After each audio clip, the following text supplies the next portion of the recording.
Saudara, jelang pemilihan kepala daerah dari hasil survei terbaru LSI, nama putra bungsu Jokowi, Kaesang Pangarep, punya elektabilitas tinggi di Jawa Tengah. Salah satunya karena faktor Jokowi. Nama Kaesang pun muncul di bursa Pilkada Jakarta. Lalu bagaimana membaca efek Jokowi dan Pilkada 2024? Adakah cawe-cawe kepala negara? Lengkapnya dalam ulasan Istana bersama jurnalis Kompas TV Friska Clarissa. Itu berarti dari segi pengaruh Jokowinya mungkin Kaesang lebih dapat dibandingkan dengan calon lain.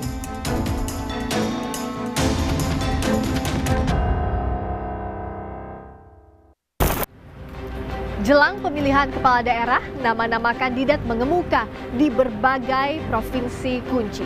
Terbaru, hasil survei LSI soal peta elektoral Jawa Tengah menyebut nama putra bungsu Presiden Jokowi, Kaesang Pangarep, punya elektabilitas tinggi, salah satunya karena faktor Jokowi.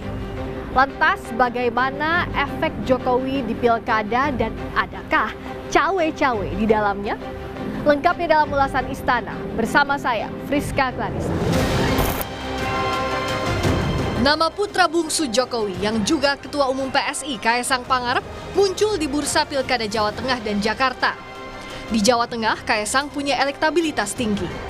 Terbaru, Lembaga Survei Indonesia merilis survei peta elektoral sementara di Jawa Tengah menjelang Pilkada 2024. Survei dilakukan terhadap 1.200 responden pada periode 21 hingga 26 Juni 2024.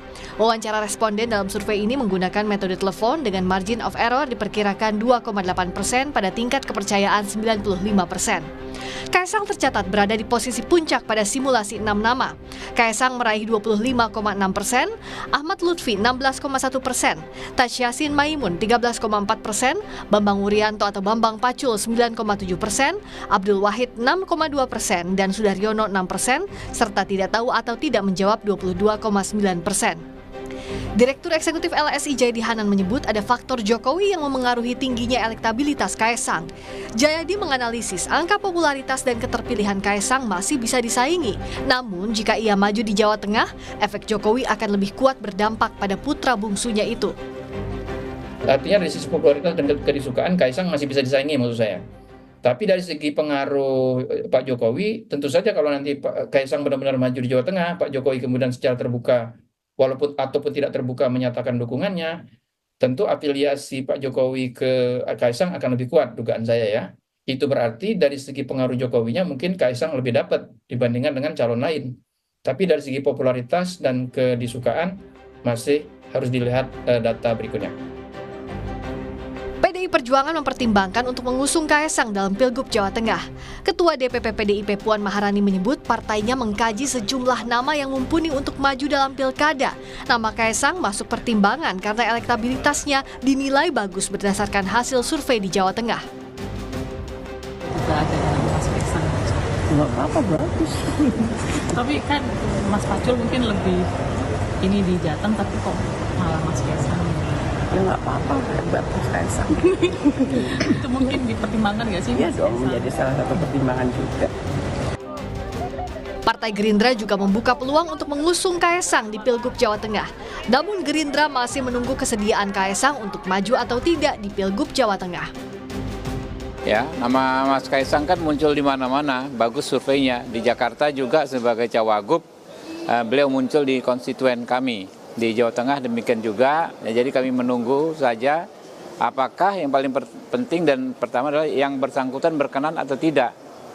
Kalau ada signal yang cukup kuat, misalnya yang bersangkutan berkenan, tentu kami akan bahas di internal partai kami dan di Koalisi Indonesia Maju. Tak hanya di Pilkada Jateng, nama Kaesang juga santer jadi kandidat di Pilgub Jakarta. Saat ditanya akan maju di Pilkada Jawa Tengah atau Jakarta, Kaesang meminta semua pihak sabar menunggu. Ia bilang akan ada kejutan di bulan Agustus nanti. Ya itu kan ini ya alhamdulillah aja. Tapi baik lagi untuk Jakarta ataupun Jawa Tengah. Seperti yang saya bilang, tunggu kejutannya di bulan Agustus. Soal Kaesang maju ke Jakarta, sebelumnya Sekretaris Jenderal Partai Keadilan Sejahtera Abu Bakar Al-Habsyi menyebut Presiden Jokowi cawe-cawe dalam pilkada. PKS menyatakan Jokowi menyodorkan putranya Kaisang Pangarep untuk duduk di Pilkada Jakarta. Ini kan sudah biasa deh cawe-cawe mulai dari presiden sampai mana. Khawatir biasa. Jadi nggak ada masalah, biar aja. Karena nanti kalau misalnya Pak Jokowi nyodorin Kaisang jadi wakilnya RK misalnya. Sudah nyodorkan.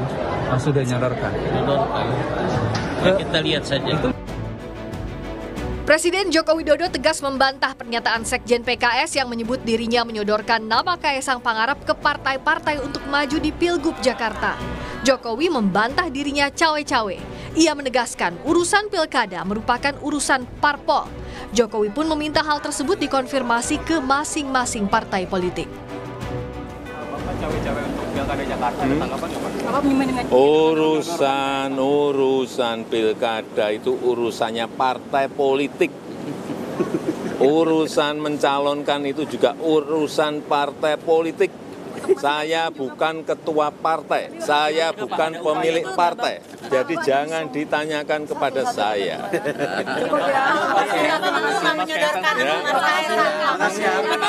Saya tidak pernah menyodorkan kepada siapapun, kepada partai juga tidak pernah. Tanyakan ke partai-partai.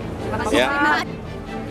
Namun dari sisi aturan, kemungkinan majunya Kaisang di Pilkada dikritisi oleh pakar hukum tata negara yang juga dosen STHI Jentera Bivitri Susanti. Ia mengkritisi sikap KPU yang mengakomodasi putusan MA dan melihat ada pola sama dengan Pilpres lalu, di mana terjadi perubahan aturan secara instan. Polanya sama karena sama-sama mengubah undang-undang tapi dengan cara instan melalui putusan pengadilan. Hanya bedanya yang satu di MK, kalau orang-orang kan olok-oloknya mahkamah kakak dengan mahkamah adik begitu ya. Tapi pola bahwa sebuah peraturan perundang-undangan diubah secara instan melalui pengadilan, itu polanya. Karena kan kita semua, saya sendiri tidak keberatan namanya undang-undang diubah itu biasa, peraturan KPU diubah itu biasa. Cuma caranya ini sangat tidak biasa dan bisa kita kritik. Karena peraturan ini sebegitu pentingnya, karena untuk aturan main untuk berkompetisi dalam pemilihan umum. Harusnya caranya tuh cara dalam tanda kutip normal. Jadi dilakukan melalui konsultasi publik dulu, diperdebatkan. Kalau misalnya ternyata memang mau 1 Januari, oke. Tapi diputuskanlah dengan cara yang baik melalui perubahan peraturan. Kalau di Mahkamah Agung seperti sekarang kan tidak ada partisipasi, tidak ada apa-apa. Namun Menko Kemaritiman Luhut Binsar Panjaitan meyakini tak ada cawe-cawe Presiden Jokowi untuk maju di Pilkada Jakarta. Luhut juga yakin Jokowi tak ikut campur saat Gibran maju sebagai cawapres di Pilpres 2024. Luhut menyebut Jokowi justru sangat demokratis. Jangan asal ngomong lah. Pak Jokowi itu sepanjang yang saya tahu tidak pernah campur-campur soal gitu. Saya kan masih di kabinet.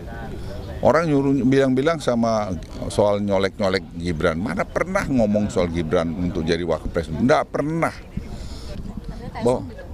Nggak apa. Presiden itu saya lihat sangat demokratis. Itu yang saya masih bertahu. Perang elektabilitas dan utak-atik koalisi parpol jelang pilkada terus berjalan. Yang jelas apapun faktor yang digunakan untuk mengerek popularitas dan keterpilihan harus dilakukan sesuai aturan tanpa melibatkan intervensi penguasa. Friska Clarissa, Wandi Hansen, Kompas TV, Jakarta.